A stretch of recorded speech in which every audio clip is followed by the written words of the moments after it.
Hey everybody, how you doing? Welcome to hashtag. I'm gonna say it. I know it's something different Saturday night, but come in. We got about 10 minutes before uh we start,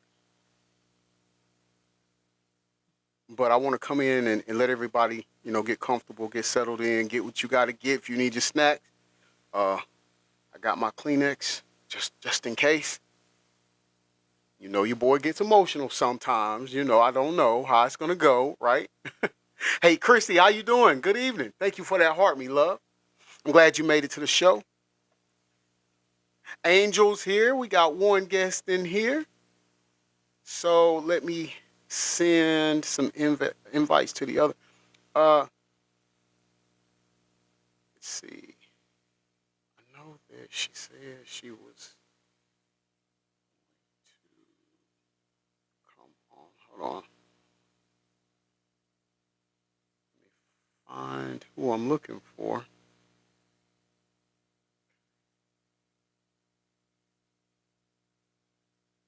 And then we'll get them in here. Also, I'm going to tell you how we're going to format this show as well. So, thank you for the heart me. Hold on, I missed who did that. Angel, hey bestie, thank you for the heart me. I'm sorry, I was sending out the invites.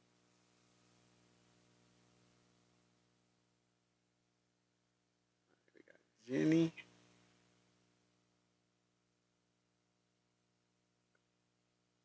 where is need Dimple? Jeez, there she is.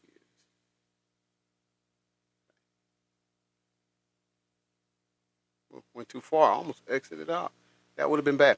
Okay, so Deb, hey bestie, hey best, how you doing? You feeling okay? No problem, no problem. I just want to make sure I'm trying to send them all out. Angel says, I apologize now if I sound stuffy or anything. I've been sick. Okay, it's no problem. It's no problem. We'll take it at your speed, and you just do what you can do. And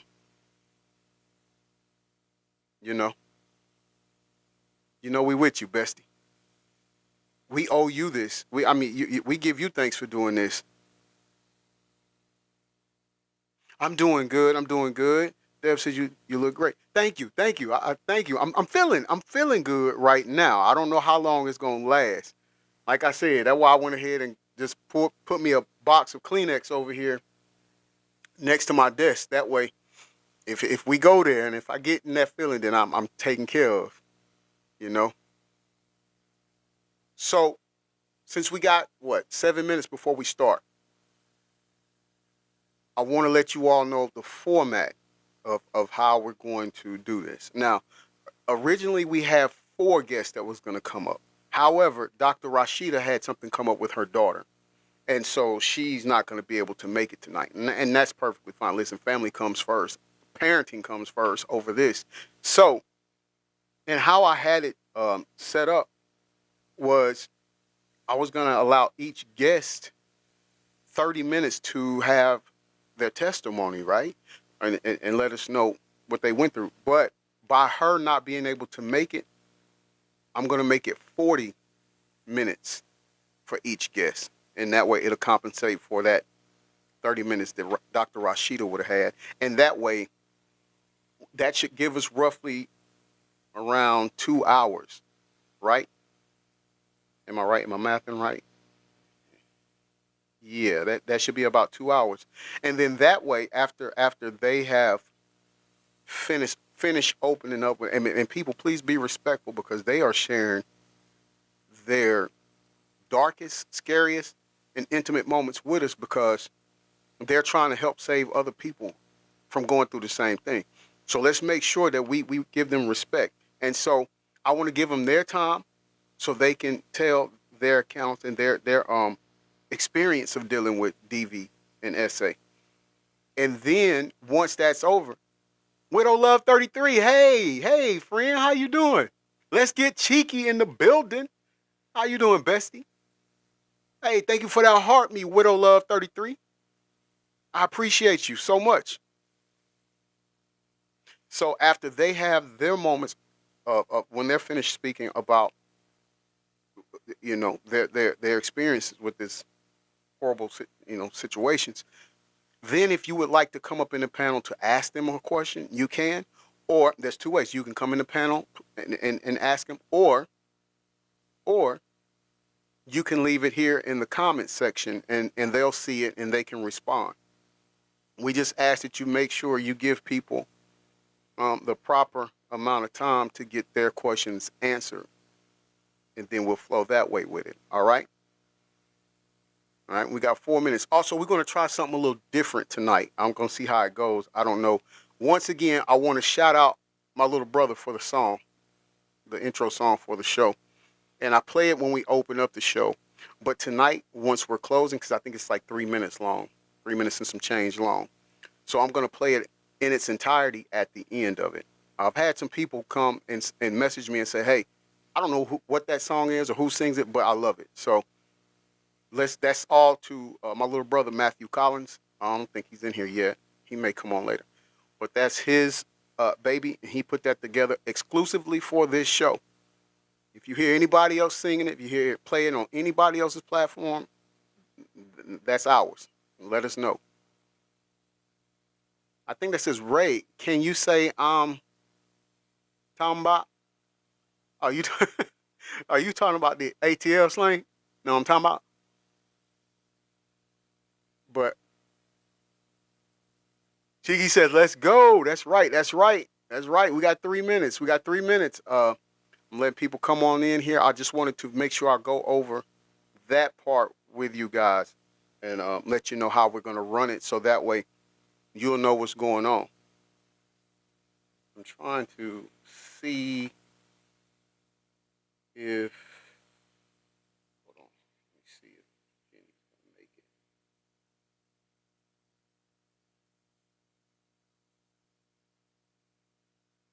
Okay, so Jenny says she can't make it either because um, her daughter's really low. Her daughter's not feeling good. How about that?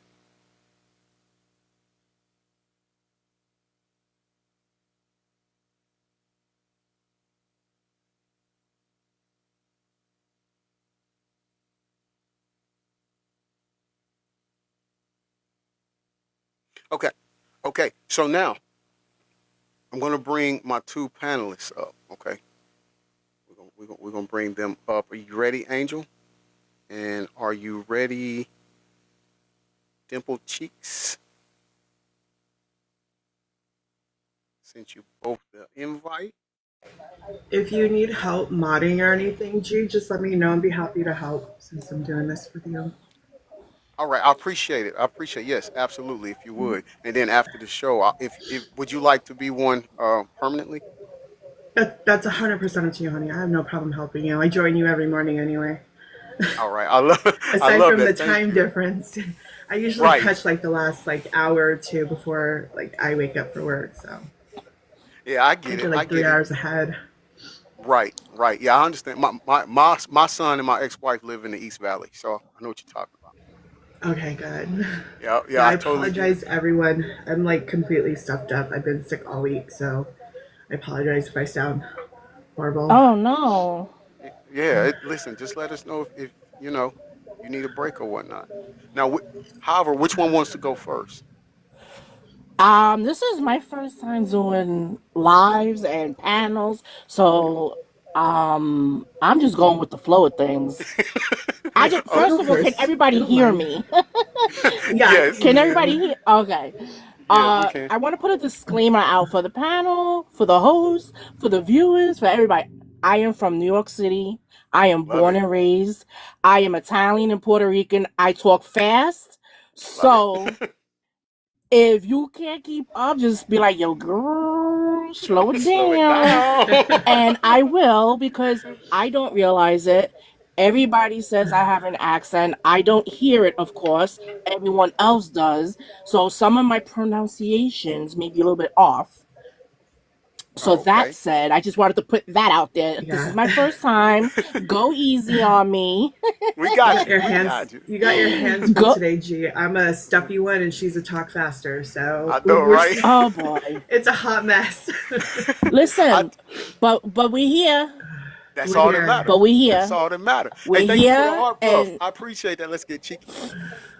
we're here. So, however Let's you want to rock and start roll. off, let's do it. Okay. Well, we're gonna play the entrance song first, and then I'll tell you what. Yes, sir. We'll let Angel go first. You can get a gist Okay. of what's Yeah, going on, and then you yeah, know. And so, absolutely. if you don't mind, you both give you an hour. How about that? Yeah. All right. I, Okay. Okay. Great. All right. Let's play the music, and we'll get started. And for those that's joining us in post production, I see this in post production. Thank you for watching the episode. Let's go. Let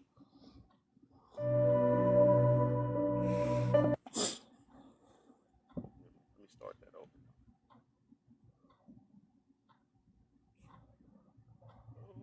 There it is. Okay.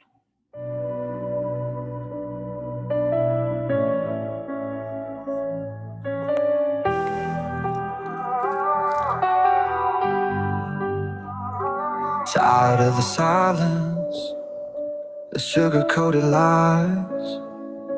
Another headline screaming behind vacant eyes. They build up their walls so high and so strong, but the truth's gonna break through before too long. Every single day, the same damn old game, pointing all the fingers, nobody takes the blame. This pressure's building, it's starting to crack. Ain't no turning back now, ain't no holding back. I'm about to say it, yeah, I'm about to scream. Tired of the fake smiles, living in a dream. The real life's bleeding out in the cold. Gotta break the mold, gotta let it unfold. I'm about to say it, every single word. The uncomfortable truth finally gonna be heard. I'm gonna say it. From the hall. All right, everybody. Welcome to hashtag I'm gonna say it, and I think that song is appropriate for my two guests because they mean what they say what they mean. But let's give them a round of applause, and by that, just hit the W's in the live. That's be our clap for them, and I'll give them one on this end. And so, first and foremost, ladies, I want to thank you all again. I know I've told you thank you 1,000 times, but understand it's not enough. It's endless, right? You don't have to do this. You could easily be doing whatever you have to do in your personal lives, but you all have chose to give of yourself and help other people out who may be struggling with this situation that you all survived. And so, without further ado, let's welcome Angel and Dimple Cheek to the panel. Thank you. thank you, G, for having us. Angel, how you doing?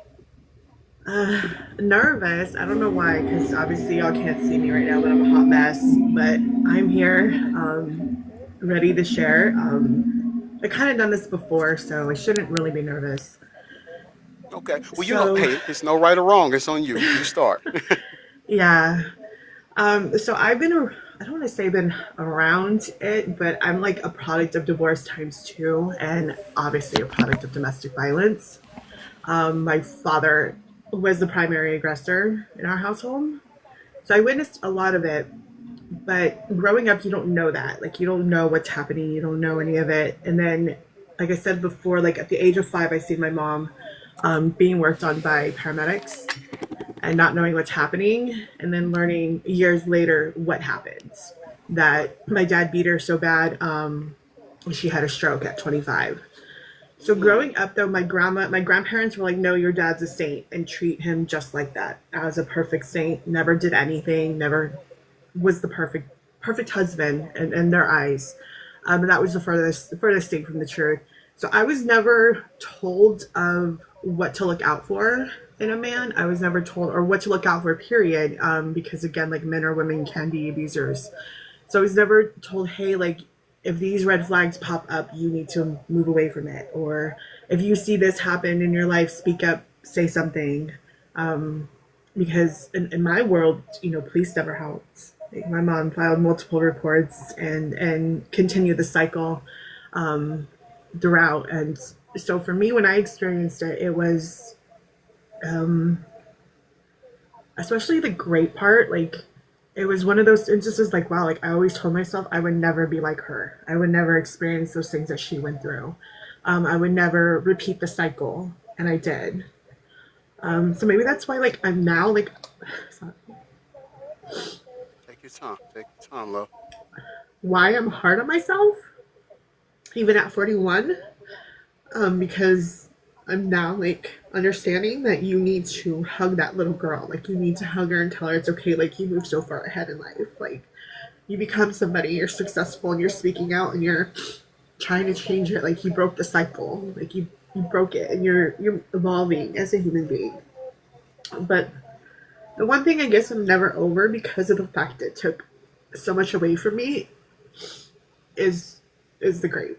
Like it haunts me to this day. Every doctor's appointment, every feminine doctor's appointment, every instance that you go through because you're scared, every blood test that I have to go through, especially with me having like PCOS, like I have to check my levels, I have to check all that, especially now. And it haunts you because you're scared. Like there's a lot of instances where they say still like STDs can be dormant for years and all of a sudden pop up and you never know. And so to live in that reality, it's scary.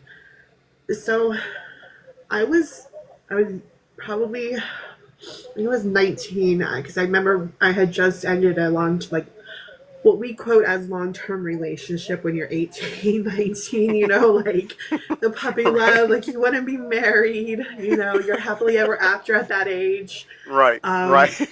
So my first apartment, like all those things like happening, and my best friend, who is still my friend to this day, and she blames herself too. When I say it took less than 15 minutes, it took less than 15 minutes. And I didn't know the person. She did. And went to class with him. She was at that time like going to school for respiratory therapy. And said, hey, like, I have some new friends. Like, do you want to hang out and stuff like that? And so at 19 and hearing the word alcohol, you're like, yeah, like, let's party, like, you got my new apartment. Cool. Like, being cool, like, hanging out, sure. Well, we get the liquor, and I had a bad feeling, like, and this is where us women and men, I need to remember that, and men, we need to listen to our intuition. Like, we need to listen to those feelings. We need to listen to those.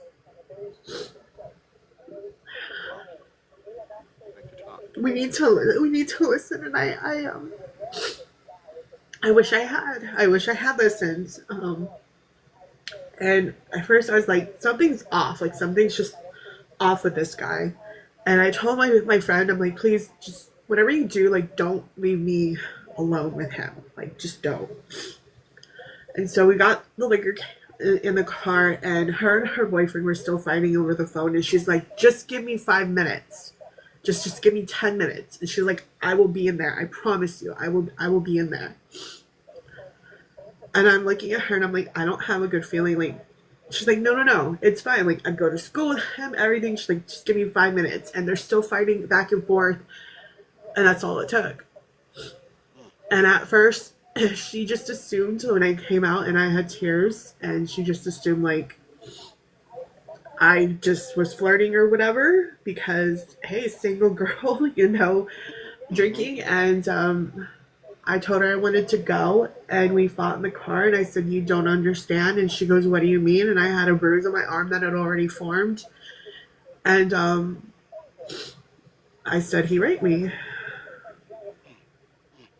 And was he trying to make advances at you prior to this? Yeah, he did, and I didn't. I just like blushed it off, and like in the house with stairs, and on top had like a pool table, and then that's where we were hanging out, and then there was a bathroom, and I don't even remember like getting to the top when he like grabbed my arm and just pulled me into the bathroom, and that was it. Um,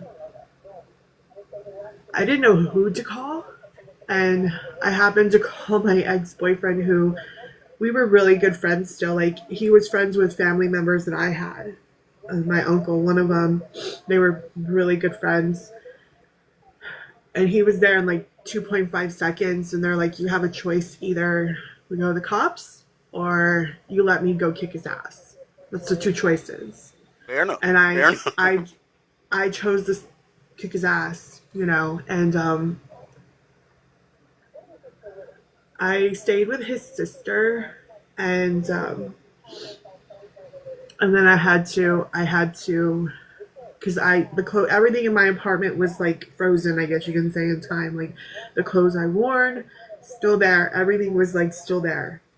And I went to the police. I did that whole thing for like 3 months, trying to get some type of justice. um and at first it was helpful. Like my best friend was like, "Yeah, this is what happened, everything lines up to what she's saying," and told them. And um but it hit a wall. Like it literally just hit a wall, and I just couldn't do it no more. Like I couldn't sit there and like keep going over it and over it and over it, and then seeing like I just couldn't. And it wasn't the fact that they didn't believe me; it was the fact that like you're not progressing in your own life. Like you're not moving on. It just feels like you're just stuck. And so I just told them like I'll take the counseling that they offered, and I did. And I was like, I need to kind of like move on with my life, like something, just something. Right. So it wasn't until I changed jobs and everything, and I think it was like month two, because by then it was like February. So this happened in December, and I was started getting sick, and I wasn't dating anyone. I wasn't doing anything. I was focusing on like school for hotel management at that time, and working at two different hotels.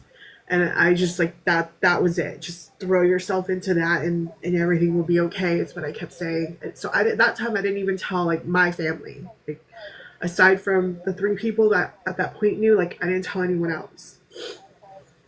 And I got sick, and I landed in the hospital, and that's when I found out he gave me something. And Do, let me ask you: did you feel like they was forcing you to relive it over and over again when they kept having you talk about it? I yeah, and I would tell you, I am 41, and every time as a woman you have to go in and do like a pap smear, I break down. I had one doctor tell me, because I said, if you hear me sniffle or you hear me cry, just please like just disregard it, because that's just a mental thing. Like when you have to see, I literally got checked like 5 times within 48 hours, and it was the most horrifying experience, because it's like I remember every click, every swab, every click of the camera. Like I remember everything of it, and it to this day, like it still sits with me having to go through that. Like, and I had one gynecologist who was a doctor, and this is during my time as going through infertility stuff. And he's like, "I just think you need some like emotional help or something. Like you can't be doing this in my office." And I'm just looking at him like, this is the worst bedside manner you could tell a woman, period. Like to not cry, or to not be upset, or to not feel. Like, what are you doing? Right. So, Right. but yeah, like it's every appointment. And it wasn't until like years now, like in the last year, where I've had more support, like changing doctors and changing everything. But I feel like that point, like my anxiety was there, like not being wanting to go into crowds, not wanting to be around people, making sure like I was seen or visually seen in a room. Like that's the big thing. I don't trust people like I used to. It's easier to trust people through social media than it is to trust them face to face. Like Right. it Right. way easier. Yeah. um, so but yeah, like the first um when I told my mom after everything, um, like growing up though, like I knew my mom was not, I don't want to say a bad person, but she was very manipulative. Hmm. Um, Made a lot of things about her and her world and not about her family or her kids. Even now, she still says like I live for my kids, and I'm just like, no, you don't, because you weren't there. Especially when this situation, when I had to tell her, like, hey, I have to go to the hospital, and finding out it was about her, like it was her moment, and I'm like, this isn't something to be proud of. This isn't something to make about you, like. And I ended up driving myself to the appointment, and my best friend and her mom showed up and sat with me and went through everything. How? Okay, man, to have your best friend's mom there for you and not your Yeah, own mother. Hmm. Let me. Do you? Well, first of all, let me ask this: is your mother still alive right now? she is. I've had to set like very, very strong boundaries now. Hmm. Um, Over the years, like I have stopped talking to her for many years. Sometimes 2 years at a time. The max I've done is 3, 4 years. And the only reason, like I talk to her now, or I at least try to keep the distance. Like I have her blocked on everything to this day, social media, even as far as like the LinkedIn page, to look for a job. Like she popped up, I'm like, nope, blocked. I'm good. I'm good. I Everything. don't need that. Yeah, like I'm good. I get notifications like when she texts me, I have them on silent just because I rather look at them when I'm ready. And if I choose to acknowledge that text message, it sets a boundary for me. Like it's on my time, my recognition of it. Um, but yeah, like the only reason I keep the door open is one because of my two nephews and my niece, and the other my brother. Because for some reason, he's still like a people pleaser. Like he will always please her, and I'm just like, you can't do that. Like you can't keep pleasing our mom when she doesn't give us anything back. Everything comes with a price, kind of like how Diddy is. Like everything comes with a price with him, like you ask him for something needs to be done for him, and that's exactly how my world was. You want this, well, you got to do this for me. Oh, I'll lend you, like, for example, um, your wedding is supposed to be about you. My wedding wasn't. It wasn't about me, and it came with the price. You had to pay her back. So What? that's how she was. Hold on one second, Angela. Hey, babe. So these two are survivors of DV and SA. My wife is in here. She came in Oh, late you're fine. and wasn't sure. Okay. And I, Um, I was giving you the heart emojis. um, so unfortunately, um, now dealing with this is 20 years later. Definitely had relationships that had domestic violence in there too. Pushing, bad mouthing, um, hitting, throwing things. I came home one time like my apartment was completely upside down. Half a bottle of Southern Comfort was missing and gone. Had marker on the blinds. I was like, "What happened here?" All because I was going to a work event. So like, had that happen. Followed one point. Just I think leaving was the easiest part. But then the hardest part because of the mental aspect of it, like being told you're not good enough, you're not worthy, you're not lovable, you'll never amount to anything. And then on the flip side, hearing it from your mom, like you would look prettier if you were thinner, or you had gastric sleeve, or like you did this. So it's like you Mm. get the mental from like both sides, and then you choose to make the wrong decision drinking. Like I said this to a friend the other day because they're like, "What's your biggest struggle?" And I said, "Food. Food doesn't hurt. Food has no emotion. Food comforts you, even if it's bad. It's like food comforts you. It doesn't hit you. It doesn't tell you when you're wrong. It doesn't tell you that you're worthless. Like so, for many years, that's what I turned to, especially after everything happened. Eating shorter, drinking heavily, and then choosing uh, pills. What, um, how long were you? Because I'm trying to. I put it like this: how long were you turning to that as a coping mechanism? I have been sober for approximately 7 years from hugs or Coca Cola is what I call it. Yeah, yeah. um, Go, go. but I'll be honest, like those aren't a solid 7 years. From liquor, I stopped drinking again because that's the biggest roller coaster. Was January was the last time I had a drink. I still have the bottle of rum as like a reminder in the fridge.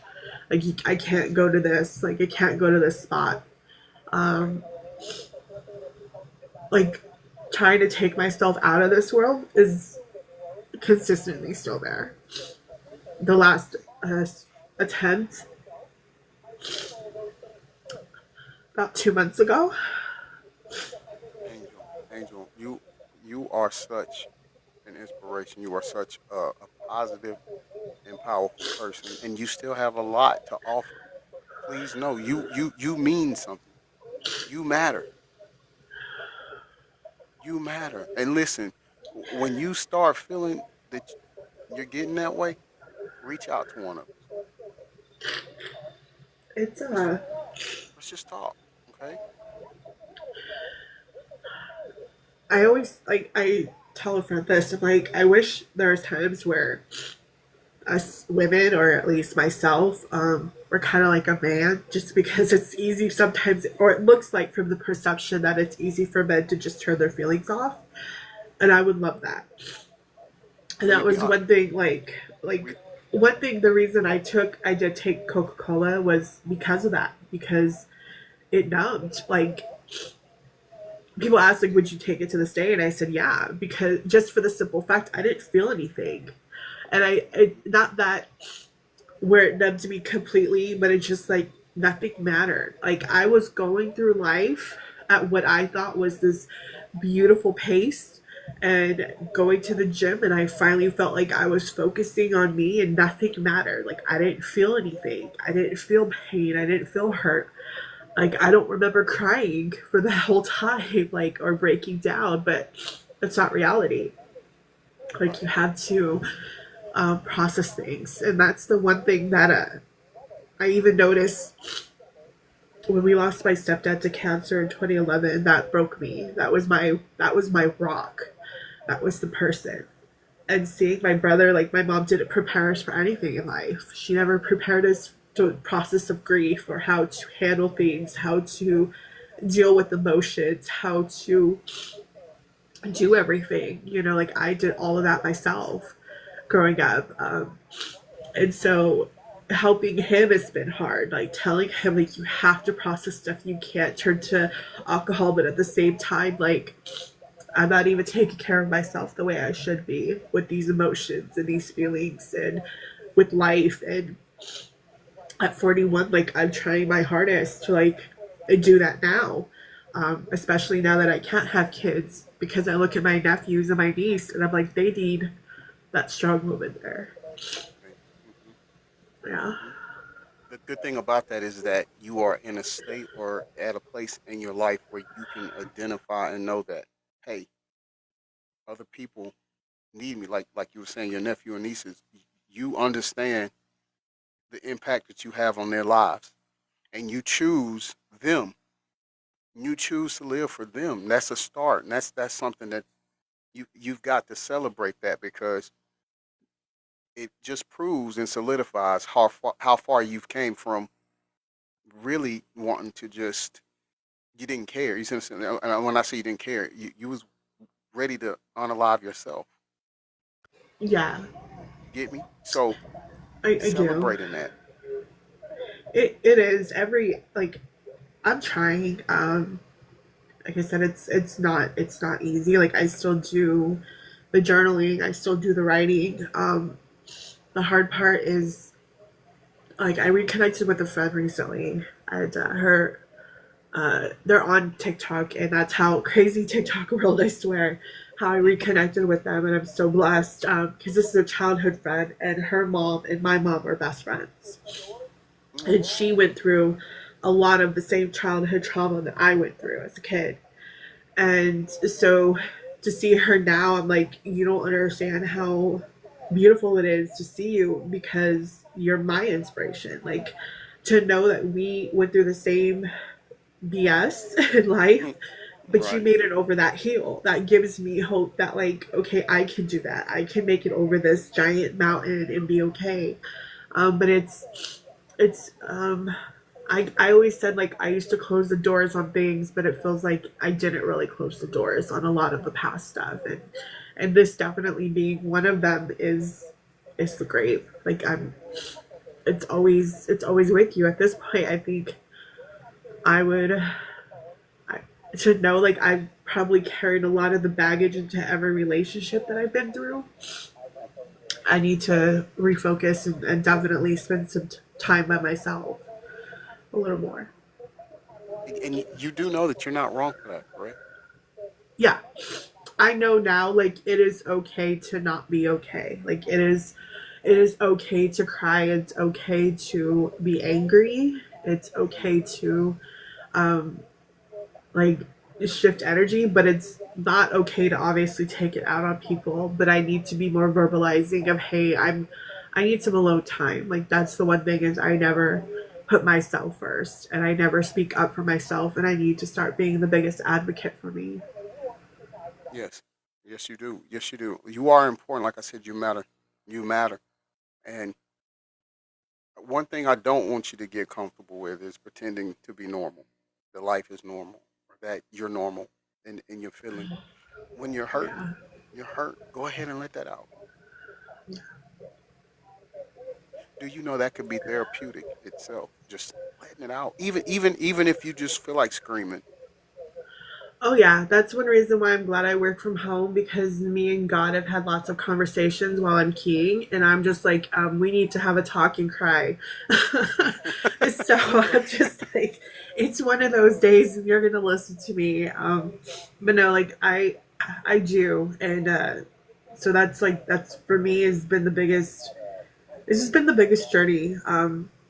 And again, like I don't want to go through like thinking everybody has bad intentions. Like that's the one thing. But I've taken like some defense classes over the years. I've done kickboxing over the years just to like help me with my mindset. And it's now it's like I know I need to go back to that girl that was being tough and was fighting back. And I'll find her. Yes, absolutely, absolutely.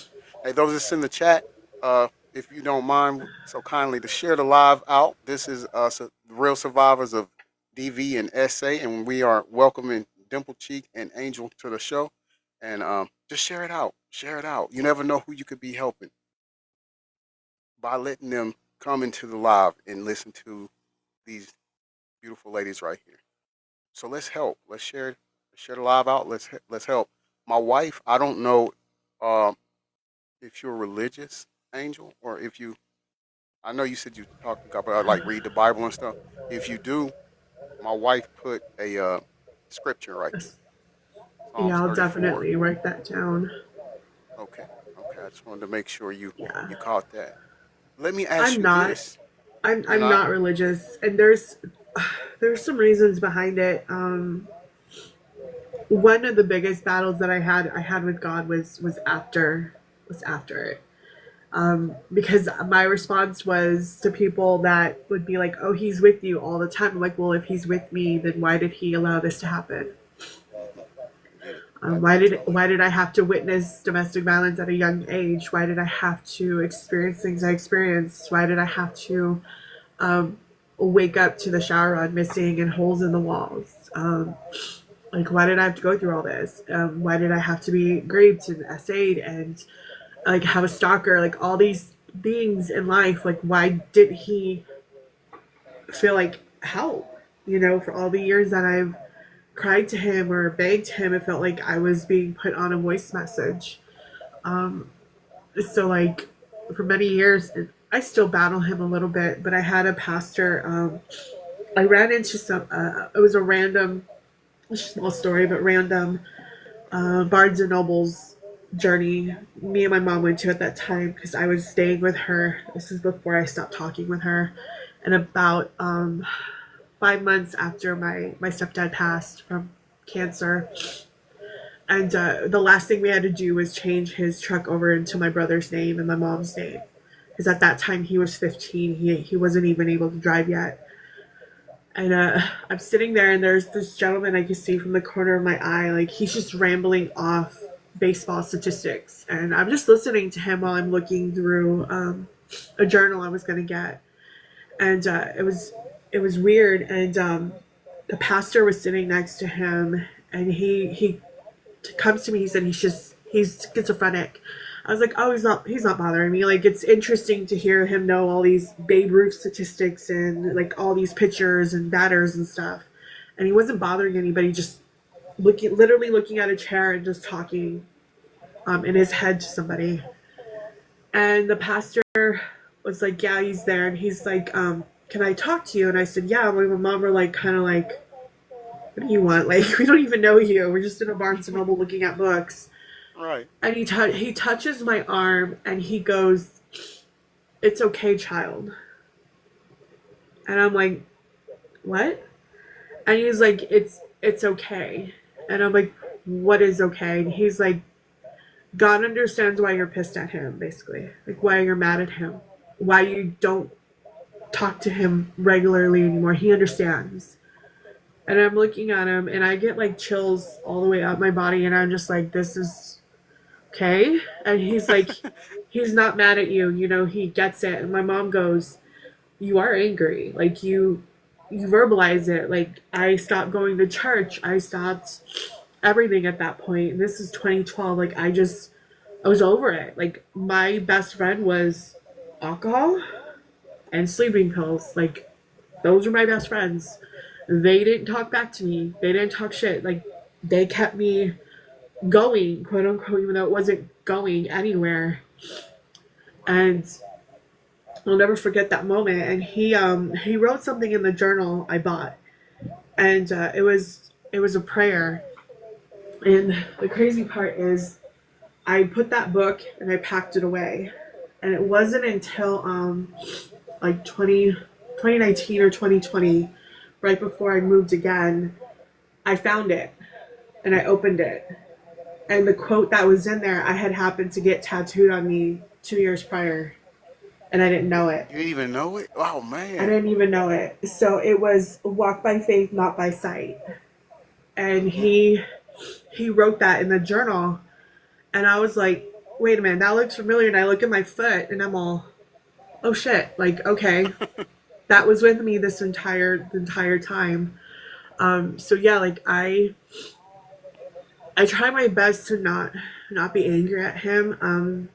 And I've learned to, like, I don't want to blame myself, but maybe, and I hate hearing like you had to go through this in order to become stronger. Like, to me, that's just, it's not fair. Like, what? Because then it makes me question, well, what did I do in my past life or the lives past further back?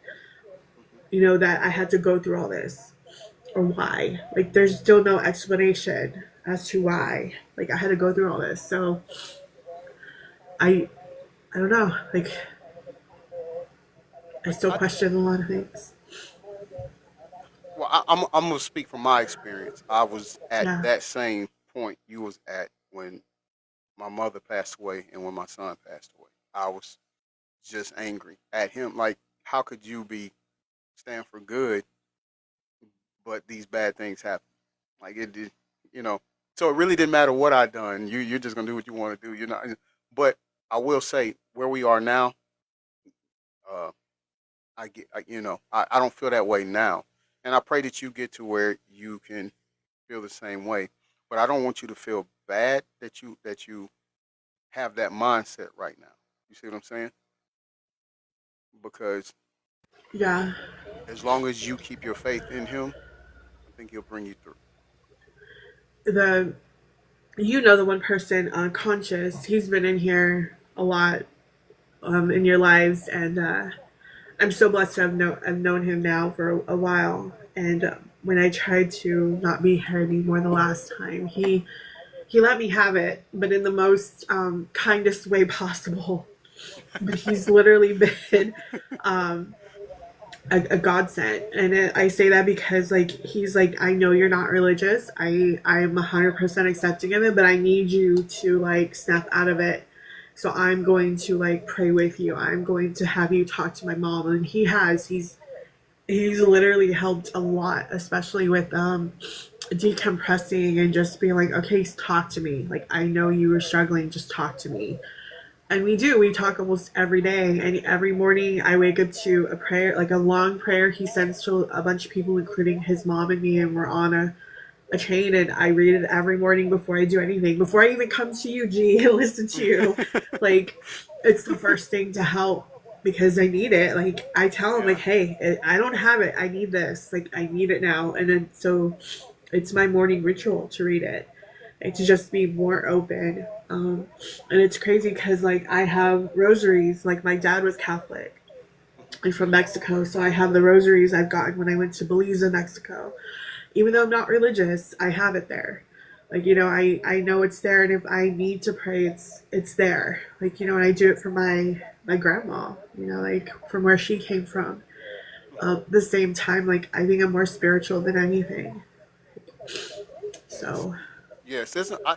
You know, and that's good that you have people like that surrounding you because yeah, believe it or not, He uses people for vessels, and so it yes, could very well Him communicating with you and letting you know that His love still presides over you. You get it?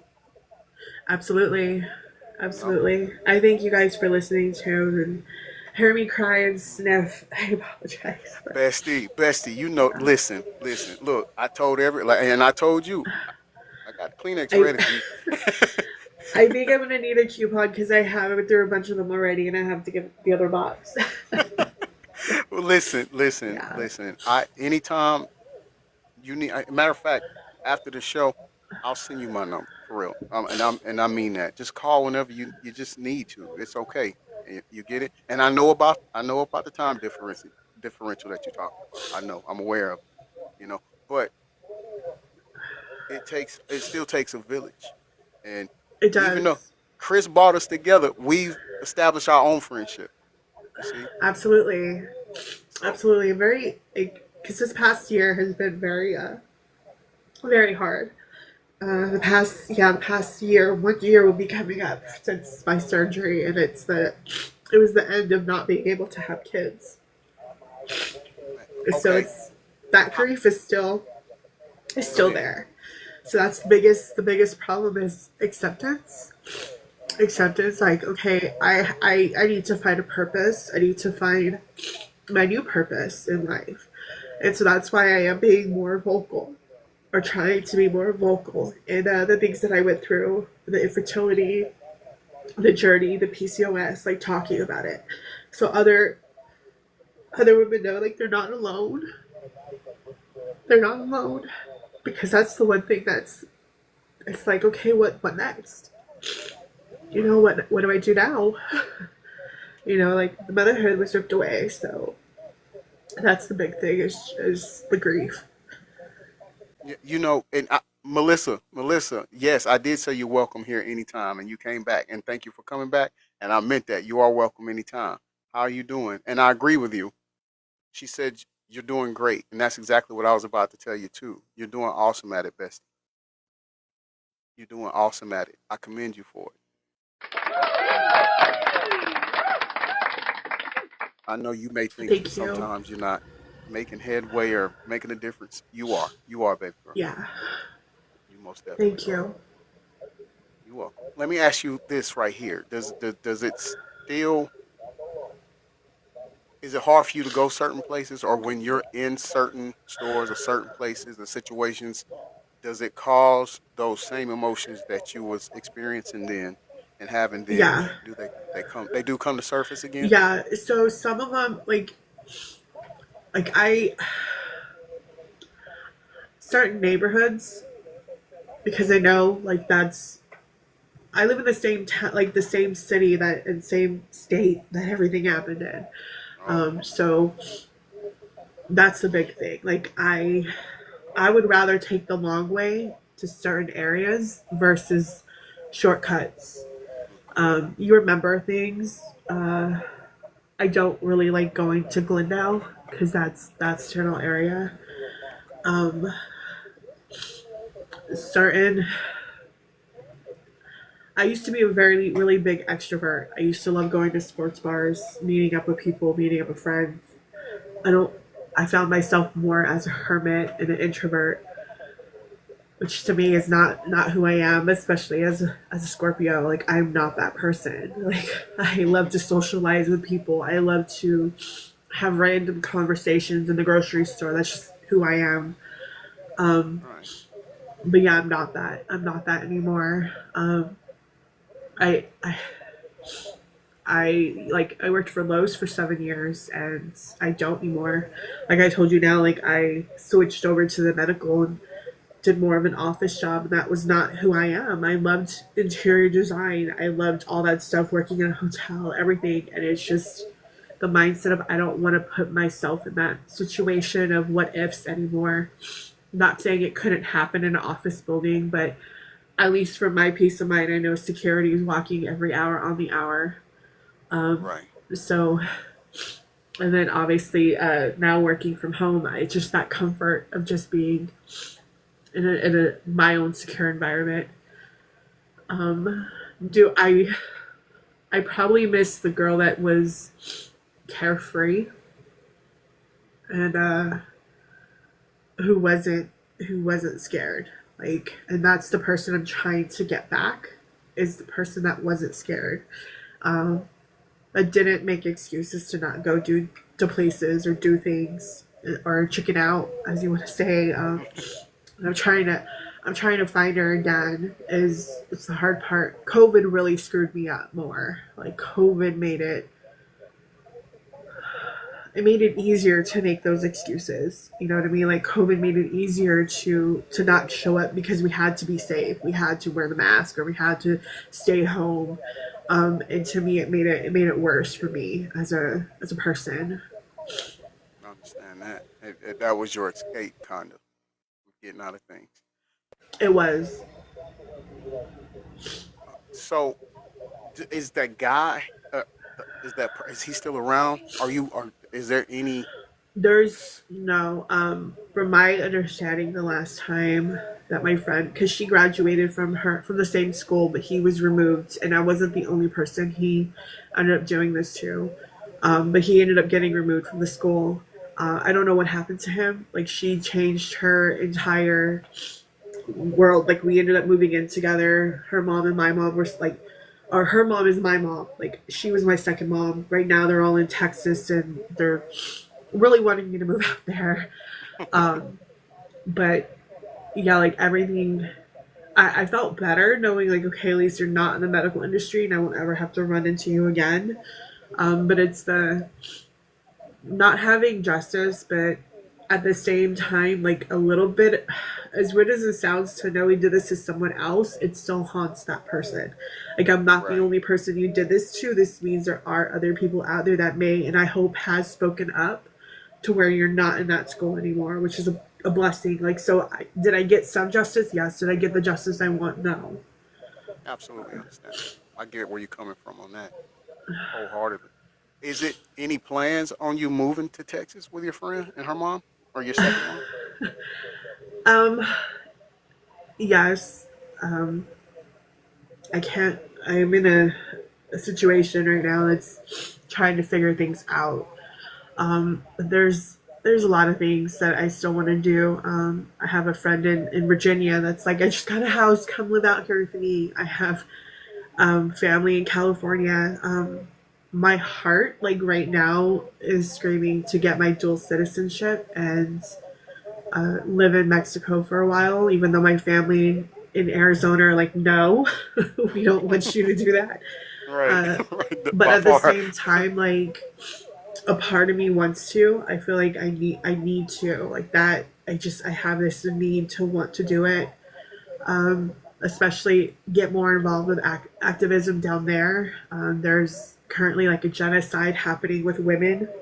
10 women are being unalived a day down in Mexico, and I came across this when a TikTok young lady, beautiful young lady, was unalived on camera.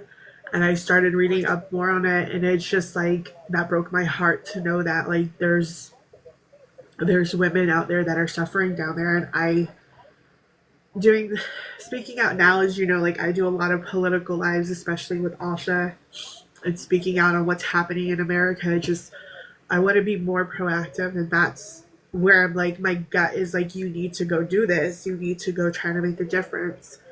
But the same token, I know like I need to still focus on me, so it's like this year I really need to start like planning out my journey on what I want to happen, or where I see myself. And I feel like my purpose now is to definitely just keep speaking out more on things and life, and getting to know more individuals across that are suffering, that need that handout, that just to let them know, like you did for me, like it's okay. Right. Right. Well, and really, you doing that, you gain it. It's a beautiful thing because you're gaining your independence back. You're getting your you back. Yeah. You know. And it listen, it's not something that's got to happen immediately or anything like that, right? It's just you just chipping away, you're chiseling away, a little Yep. bit here and there, you know. And it's in your heart. You can hear it. You do want to help. You want to make a difference, and I love that about Yeah. you. And you're going to do that. You are doing that right now. Now, Thank you. it's not my uh, say so or anything, but I don't think I want you going to Mexico. If you talking about they doing that with You're not the only one. Like, I swear, people like look at me and they're like, "What? You want to do what?" And I'm like, it's like time I out. was like, I know. I was like, it's just part like the last thing I'll say is like what healed me a lot, and it is it's part of the healing journey. Is I went to after my divorce. My mom's like, all right, you filed the papers. Like, what do you want to do? And I'm like, I want to go to a cruise. And she's like, well, we're setting one up. Drop the money. Let's do this. Hmm. So I partied a little too much the first couple of days, but I promised myself that like once Belize hit, like that was it. Like I wasn't going to drink anymore. I wasn't going to do anything. And I kept that. And so when I got to Belize, my big thing is I wanted to climb the temple. And I wanted to overlook like Honduras. I wanted to overlook Mexico and everything. And my mom and them ended up switching their journey. They wanted to do a boat ride. I'm like, well, me and boats, big boat, fine. Little boat, no. I'm gonna stick with the Not temple. Hmm. Not interested. And I met this amazing couple who were from Australia, and her husband's like, I'm not climbing that, so you and my wife have fun. And we did. She held my hand and she's like, let's go. And I climbed it with my tour guide, and I have pictures. And the night before, I wrote everything down. Like I wrote all this stuff down that had most of the trauma that had happened, that I had felt like I had closed. The essay, the domestic violence, and the grape being one of those situations. And I just found a small part, and I just read it, and I ripped it up, and I put it back in my little bag to kind of like release it in the ocean. I know paper littering should have done it, but it was my way of like saying I'm done. It's not coming home with me. You're staying out here. And when I hit Mexico, we went to Cozumel. I told my mom, I said, the one thing, I'm only asking for one area. We can go to whatever you want, flea markets, I don't care. I just want to go into a church. And I had the rosary that I still have with me, and I did that. The nuns were singing. It was a Catholic church, and I walked in and I broke down. And that was like my moment. I feel like I was relieved, and like I'll never forget it. So I just feel like I need to do something like that again, something like that to really find my purpose in life. And I feel like just helping, like I said, one person, one story. I hope I made a difference. That's it. That's all it takes. And keep possessing that mind state because that's exactly what it is and that is needed. Like I'm pretty sure I've been reading the comments in here and I can tell from the comments that you're already reaching out and touching people. I So appreciate that. yeah, you are doing it and understand that that same God that you was mad at and then told you that he understands and he even sent the man at Barnes and Noble to let you know that he gets it. But I want you to know that he's actually showing you his that he loves you by using you as a vessel to help other people as well. I So hold appreciate on to that. that. Yes. Absolutely. Absolutely. Uh, I am gonna try to talk you out of going to Mexico. For real, we're gonna talk about that. But listen, I appreciate you coming up and speaking and opening up. Like that takes a lot. I appreciate the platform, and I, of course, like anytime I can just communicate out there that, you know, us women and men who've been through this, like we will definitely get through this one way or another. That's why to me, like when I saw the Me Too movement, it was powerful. It was great. I'm like finally like we're getting both genders speaking up, and then it turned into a mess of what we see today, and it totally lost the true essence and meaning behind it. And I just hope that those that are still suffering in silence, you know, like you're not alone, like you need to come out and speak up and heal and know that you know there are some good people out here that don't have bad intentions, that don't have mean intentions, and we do want to make the world a better place. Facts. You are so right. Have you thought about that? Have you thought about like where you live as far as just going out and talking and speaking to even at a like a battered women's shelter or anything? Have you thought about doing something like that? I've like not not in the essence that I wish I had the strength to do. But I have like I said, like I'm a people watcher, and I do try to make imprints on people that I come across. And one being, this was again after my divorce. I had to stay with my parents for a little bit to get back on my feet, and I was at Walmart getting stuff and doing an oil change, and I happened to be sitting next to a mom and her daughter, and her mom was telling her like you need to leave your boyfriend, and I'm trying not to overhear because I'm just like it's their business, you know, and she's like you don't know him, and he doesn't, you know, hit me all the time, and I can hear her phone going off, and I'm just like focus on you, like right now, focus on you. And what did it was her mom said her age and how young she was, and I looked at her and I said I just left a similar situation, and I'm telling you it's not worth it. Like you don't want to be 18, 19 with a baby on your hip and having to co-parent with somebody that truly doesn't care about you. Like it's not fair. And I'm like, you're young, you should be traveling, you should be seeing the world and finding you. Like I wish I could go back and being that age where I was carefree, and I should have took that scholarship. I should have went to NAU. Like I should have done all those things and not, and maybe not saying my life would be perfect, but those years would be perfect for me, like, and not having to go through all that. And so her mom thanked me, and so like to me, like that's more of a lasting impact that I hope to make, you know, one person at a time, just having those conversations wherever they may land or wherever I'm supposed to be. um, Well, like you're I'm still still doing the healing. work. You're still I doing the work, am. man. Like one thing I'm hoping, every year the hospital where I lost my son, sends me a like remember our babies type thing every year, and I haven't gone to it. And it's I lost him in 2020 or 2016. So the first year it came, I cried. The second year I didn't even open it, and I keep getting them, and I'm trying to find the strength this year to go. And so that's a goal. Is like I know once I find that inner strength and I attend that, I'll be unstoppable. Like when it comes to getting more involved and then maybe having those just tough discussions with other moms. Absolutely. I'm gonna pray that you get the strength to do that because, and I know a lot of people won't get it, but maybe you will. It will also give you some source of closeness with your son. Yeah, yeah, Does that make you get me? oh yeah, Okay. Okay. Yeah. So definitely do that. Definitely do that, Bestie. yeah. I will.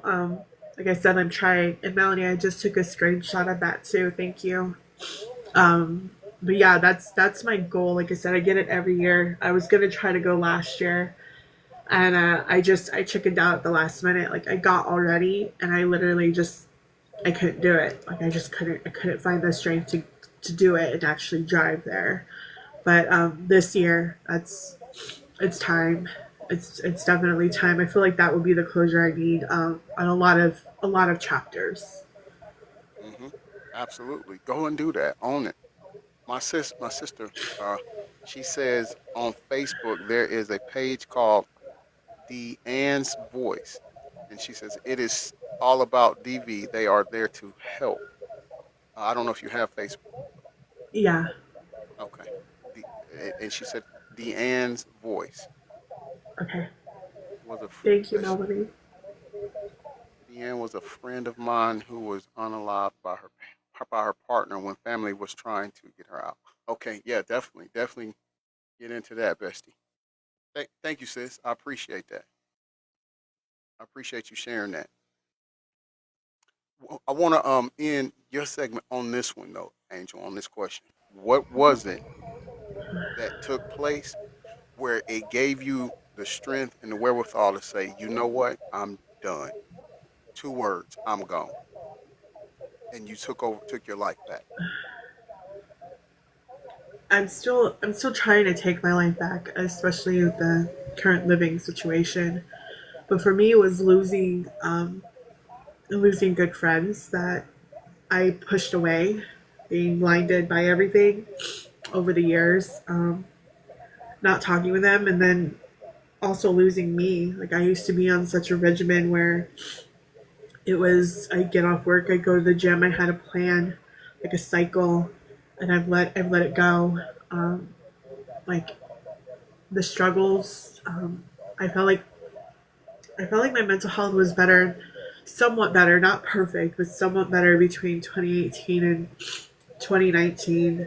For those couple of years, I feel like I had peace because I curbed my addiction. I was I had stopped drinking after that cruise because I got really sick coming back. But I stopped everything. November was the big turning point where I was sober for a lot of years after 2018, and then things just happened. Like I felt like I was in the better mindset. I was more like, okay, I could conquer anything. I was excelling at my job. Like I was just doing one thing after another. And then I think everything hit. Trying to do fertility again with a partner and doing all that. And then like just slowly sinking. And then, like I said, like COVID happens at the worst time. Like losing my uncle to cirrhosis at the end of 2019. I got sick, and then COVID, and then it was just like one thing after another, one loss after another. It just spiraled. So now it's just like for me is finding having last year's surgery, the hysterectomy, was a big turning point where I realized family is not blood. Yeah, you're right on that. The people that you thought were friends weren't friends. I lost a lot of individuals since last year. Some I feel like God took away. I will say that. Others, I feel like it ran its course. Like I that just everything. But I think the big thing has been the surgery. Like it opened my eyes where people that said that they were your friends or that they were there for you or that they're family didn't even stop to say, "Hey, how are you? How are you doing? Are you okay? Can I just sit with you and talk?" Like that would means the world. I've said it before, just not giving advice, but just listening would be Right. what meant so much to me, and they didn't do that. And so it's like, okay, when you need me, I'm there, but when I need you, you're not. So that was the big thing, and then now it's just like, all right, like again, like putting my hand out for some help because they claim, hey, I need help, or you need to do it. You need to speak up, be your own advocate, ask for again help, and no one's hand is there. So I think that's been the biggest thing too, is where like I need to start tapping into my own inner warrior and finding her again and moving forth.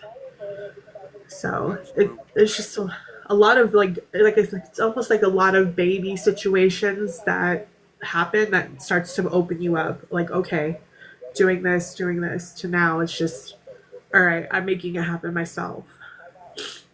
I love that. I love that, Best. And you keep doing it, girl. You keep doing it because you're doing that right there, girl. Don't stop. Don't stop, baby. I'm And we are proud of the work you are doing. And like I said, step by step. Okay. It is the biggest thing like I get is people are like, when are you going live? Like when like you went live for the wrestling shows, but when are you going live to have like these kind of conversations or just have a panel all together? And I'll tell you the big thing is just the fear. Like the fear of like not being that perfect individual person, struggling with my weight, struggling with all the stuff I'm telling you like right now, and I'm slowly trying to like bounce back step by step and get it turn it the other way where I feel like, okay, I hit this milestone, I'm almost there, like I'll just keep going. So it's just time, like time right now, and being patient because I'm so impatient on everything. I am so impatient. You I want the can't do quick that. fix. Yeah. Yeah. No, it's not gonna work. It's not gonna work. Listen, this. I'm gonna be honest. This is scary. All of this is scary. But if I can convey something to you, when you said you want to make sure you're like the perfect and you want to do everything right, listen, there's no Yeah, wrong to it because it's your life, it's your topic, it's your mind. All you doing is allowing people a platform to come and speak. You get me? And by the way, absolutely. I'll be your mod too if you need one. I need you to come in with the smoothness. Yes. I got you. I got you. So listen, that's something Yeah. else we'll work towards too. Um, Yep. you going live? My, my goal. It's my goal. I promise by the end of the year, I will have at least one live of my own by myself on the boards. All right. Okay. I'm gonna hold you to it now. Go, please, please do. Everyone else does, so you won't be you All right. won't Hold be on. alone. Let me get this pen. We Oh gonna do boy. it. What What is your target date for doing this? I would like to do it in the next month or so. Definitely in the next month or so. Okay. So say 'Cause I June. have some, yeah, by the end, hopefully no later, like the end of July. I All right. definitely want to get one panel under my belt. All right. So I got you. I'm giving you from June to the end of July. Now, Bestie, Oh don't make boy. don't make me message you and say, "Hey, why are we at the end of July?" You And you I have hadn't seen you. family in Arizona, so my fear would be you coming down here and holding a banner somewhere that says "Angel, where are you?" I will. I will. I most definitely will. Because listen, Like, I say, son, take me right over here, please.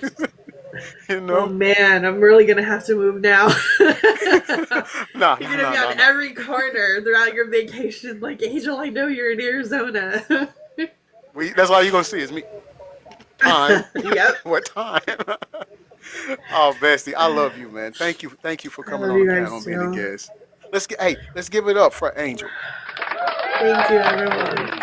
W Now, Angel in the chat, please. All right, bestie, I'm gonna mute you, and then I'm gonna bring. Well, you got that, okay? Dimple cheeks, I'm gonna take you off mute, and it's your turn. She's like, listen, if you could just not do that, that'll be great. But we got faith in you, girl. There you go. It keeps going on and off. Okay, let's see. Did that work?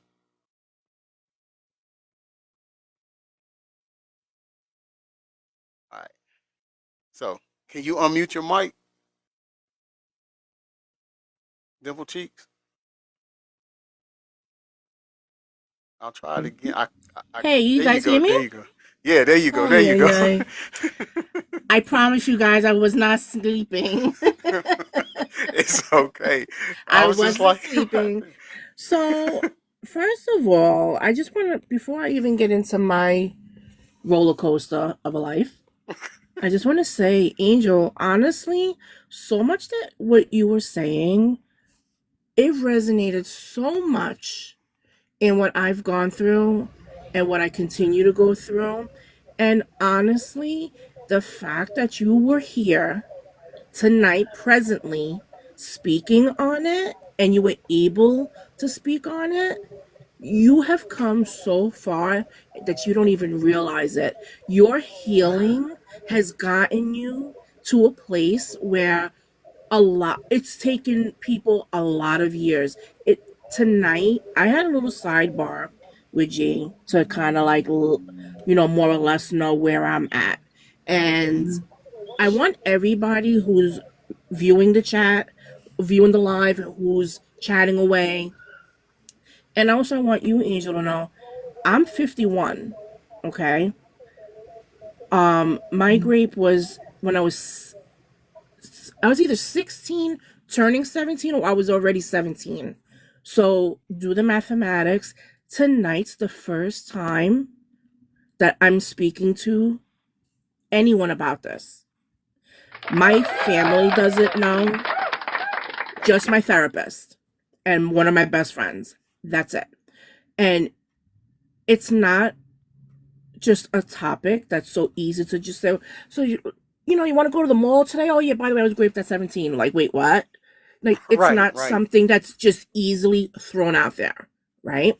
So the fact that you're able to speak, please give yourself credit.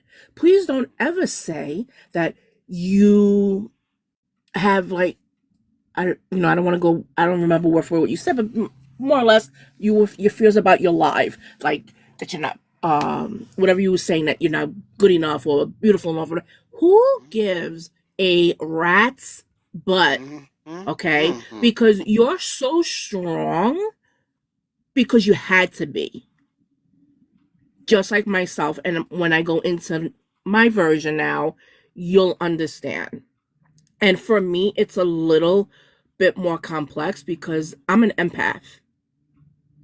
And that caused a lot of problem in my healing, in my journey. Because till today, I cannot step into a room without feeling emotionally and like mentally exhausted and beaten. Because I'm getting whoever is in that room that's not happy, I'm feeling that. Whoever's happy, I'm feeling that. Whoever's sad, whoever's anxious, I'm taking in everybody's emotions on top of my own. And when I tell you it is exhausting, it is exhausting. So with my situation, it's been 34 years and I've never spoke of it because I guess everybody's um I guess my brain shut it off basically. So where some people can block out certain traumas, some cannot. I don't know if it's a good thing or if it was a bad thing that my traumas were able to be blocked. And it wasn't until it all of this came to a head when my mother died. So I have an older brother and a younger sister. And my my dad was an alcoholic, and he would physically DV my mom every day of her life. And I remember that because I saw it. And I had to grow up with that because now you're a kid, you're a small child, and you can't protect your mom. What is a 3, 4-year-old little girl going to do to help her mom? You can't. Physically, there was nothing I can do. So I grew up with that. My mom finally got the courage, tossed my dad out, rightfully so. It wasn't until I was an adult that turned out one of my dad's cousins was always at the house. Older gentleman, but he would always come and bring my mom food or whatever she needed for us children. And again, when you're a child, you're not putting 2 and 2 together. It's just not happening. So he was very handsy, and he was very handsy with me. And I would tell my mom, and she wouldn't believe me. She would be like, "Oh, well, don't be too close. Don't go near." And I'm like, okay, you're blaming a 6-year-old. That's great. In So the world. that, yeah, like I'm 6. I know what that is. I don't even know what that is. Mhm. So it went on for years. Now, my sister and I were 6 years apart. So I was 6 when she was born. So when she was around 4, I was 10. So mind you, I didn't know that what happened to me happened to her. So the night that my mom passed away, um, I was at the hospital. I came home. My mother sent me home. She said, "Listen, make sure because she was a child still, make sure she's got her clothes ready for school tomorrow." My mother was rushing me out of the hospital, and I just didn't get why I had to leave. But she knew why. I didn't. 11:30 at night, I get a phone call. My mother's gone. So I remember being in my living room, jumping up and down, screaming, "Oh my God, oh my God." And my sister just starts convulsing on the couch. Now I'm freaking out because I'm like, what just happened? Right. With the announcement of my mom passing, triggered my sister's essay Mm. by the same one who essayed me. My sister's essay now triggered my essay that I've had blocked out of my head all of those years. That's just when everything just started coming out. And she was describing scenarios. So she thought she imagined it. She goes, "Did we have a brown couch?" I'm like, "Yeah."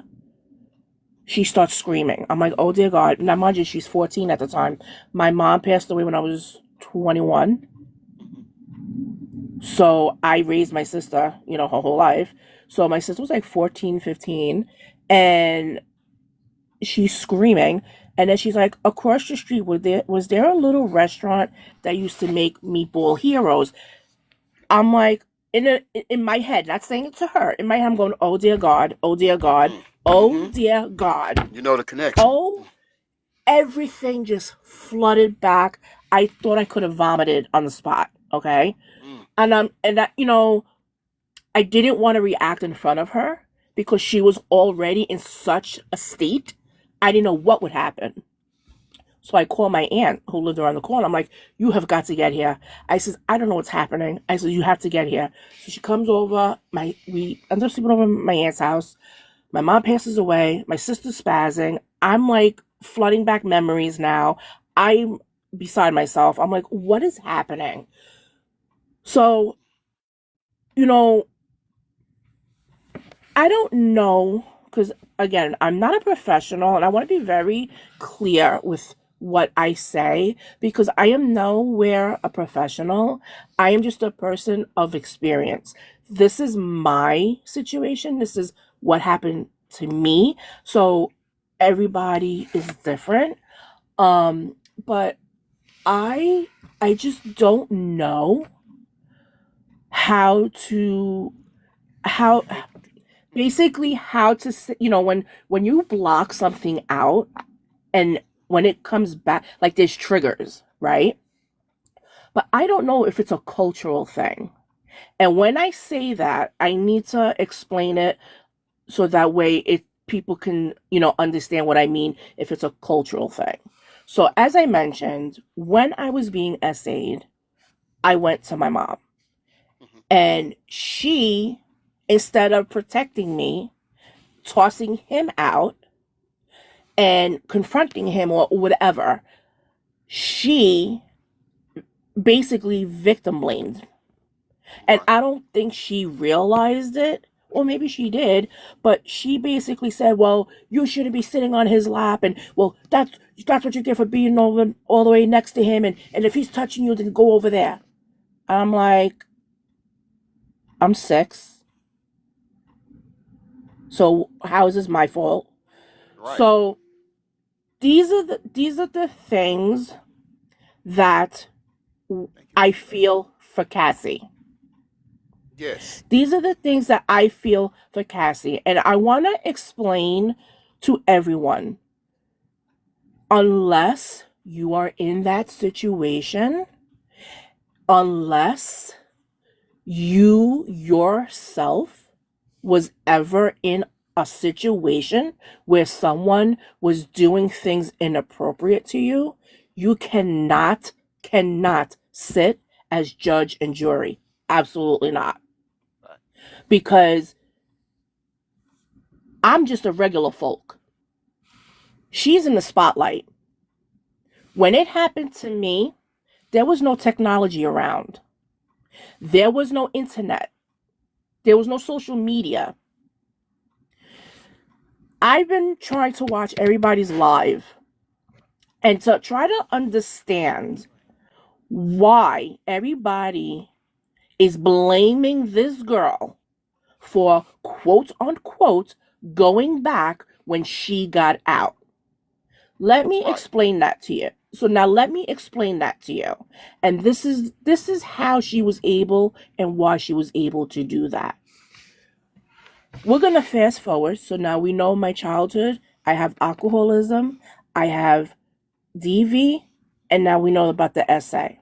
These are all things I'm not even a teenager yet that I was dealing with. When I tell you the anxiety, I didn't know what depression was. I ended up getting a really bad, high functioning case of anxiety that's crippled me the rest of my life moving forward till today. Depression, overthinking. These are all things that I blame on my childhood. 17, I'm a teenager. Okay. I'm in high school. And how my situation came about was he wasn't friends with me. I knew him in passing. He used to hang out with the group that I used to hang out with, but I never really hung out with him. And when you're a young girl, you think you're cute, a boy flirts with you, tells you you're pretty. Understand, when you're a person who's comes from a broken environment, someone that pays attention to you, where I've always in my house been shushed. Like if I want to talk to someone, okay. Say what you gotta say. That's where I talk fast from, because I had to get everything out in a second because nobody was gonna hear me. Mhm. So here it is, the first boy, they paid attention to me. I thought he really liked me. He had an agenda. I didn't know that. I was naive. I was young. So I cut school with him and went with him. And we were going to quote unquote just hang out. No problem with that, right? Right. We get to his place and it went downhill from there. When someone tells you no, no means no. Right. My mouth said no, his ears heard yes. Mm, mm, mm. And no And one's it at the was house but you two. and no one is there to help me. And it was like a bunk bed, so there was a piece of like wood there where I couldn't even get out. Mm-hmm. I want to give you guys a vision. I'm only 5 feet. I am literally so tiny. I'm 5 feet. Back at that time, if I was 110 pounds, that was a miracle. So I was very, very tiny. Yeah. He was 6'3", at least 200 plus pounds on top of me. You stood Where no was I chance. going? Where was I going? He had his 2 hands around my throat, holding me down. Where was I going? Nowhere. So this is where I can understand what Cassie went through. Because when you are in that situation where panic sets in and when fear sets in, you don't know, you automatically, well, if I just stay here, stay still, it'll be quick, it'll be over, and, I can get away unharmed. That was my train of thought. Just lay there. You already said no. You already screamed no. You already scratched. You already did everything you could. You can't get nowhere. He's on top of you. It's happening. Just be perfectly still. Let it happen. And then you'd be gone. And that's exactly what happened. The shame and the guilt that came after haunts me till today because I blame myself. Had I not cut school, had I not left school, that would have never happened. That was my fault. I put myself in that situation. I should have never been there. It was my fault. It was my fault. That's all I kept saying for all of these years. It was my fault. It was my fault. It was my fault. No, it wasn't my fault.